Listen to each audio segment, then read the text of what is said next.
Guys ఇప్పుడు మనం మాట్లాడుకోబోయే movie పేరు వచ్చేసి ఫంకీ అనమాట.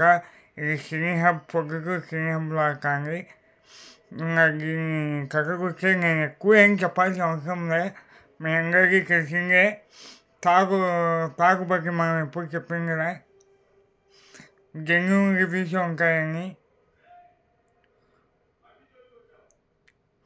ఏమీ బాగలేదనేది సినిమా చూస్తానే తెలిసిపోతాను. అంటే క్రింజ్ కామెడీ అంటే అర్థం చెప్పమంటారు. అర్థం ఏంటంటే కామెడీ సిగ్గుపడేటట్టుగా అంత ఘోరమైన పంచులు, అంత ఘోరమైన కామెడీ టైమింగు అన్నీ. ఇకపోతే సినిమాలో పాటలు బాగున్నాయి, పాటలు పర్వాలే, సెకండ్ హాఫ్ కొద్దిగా పర్వాలే, కానీ చూసి నవ్వుకునేంత కామెడీ అయితే లేదు.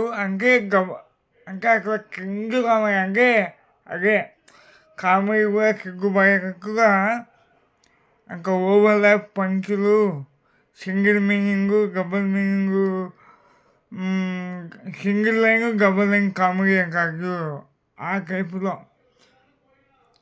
అనుదీప్ నేను ఇంటికి ఇలాంటి సినిమా ఎక్స్పెక్ట్ చేయలే.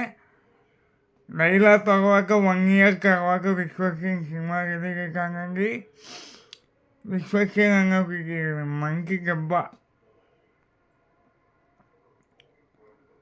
అనుదీప్ అనే కామెడీ అయిపోయింది. ఇప్పుడు ఈ సినిమా ఫ్లాప్ కావడంతో అనుదీప్ జాగ్రత్తగా అనుదీప్ లాగా ఆగలే, నవీన్ పూర్తికి లాగింది అంటారు. ఇంకా అదే ఒక హిట్ పడినప్పుడు, ఒక ఫ్లాప్ పడినప్పుడు సినిమా ఇండస్ట్రీలో కోట్లు సంపాదించే గెలుస్తుంది. ఇవన్నీ అవమానాలు ఇవన్నీ భరించాల్సి వస్తుంది. దానికి మనం ఎంత ఇచ్చినా తక్కువే. అందుకన్నా నీ రాబోయే ప్రాజెక్టులన్నా నీకుగా క్లీన్గా ఉండాలని కోరుకుంటాం.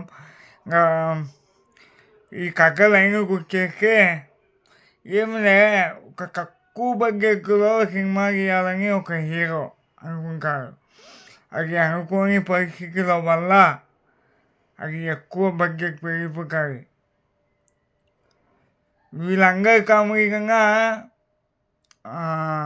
సంపక్ పక్కన ఒక ఉంటారు, అదే విలన్ మిర్చి ఫేమ్ సంపక్ పక్కన ఒక ఉంటారు. వాళ్ళ కామెడీ వీళ్ళందరి కామెడీ కన్నా మేలు. డైరెక్టర్ మీద పనిచేస్తూ సినిమా ఇండస్ట్రీ మీద పనిచేస్తూ అన్నీ బాగున్నాయి. ఓవరాల్గా ఫంకీ సినిమా యావరేజ్ పెద్ద యావరేజ్. దయచేసి సందీపంగా జాతిరత్నాలకి ఎక్కడైతే ఎంజాయ్ చేసినామో ఇప్పుడు అంత డిసప్పాయింట్ చేసాం జనాలను. దయచేసి కొంచెం చూడు, నీ స్థాయి కాదు, నీ కామెడీ టైమింగ్ కాదు.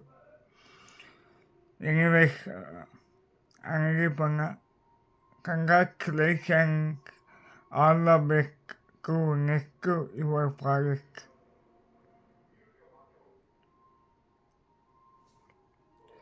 ఇలాంటి మరి ఎన్నో మూవీ అప్డేట్స్ కోసం మన పేరు ఫాలో అవ్వండి.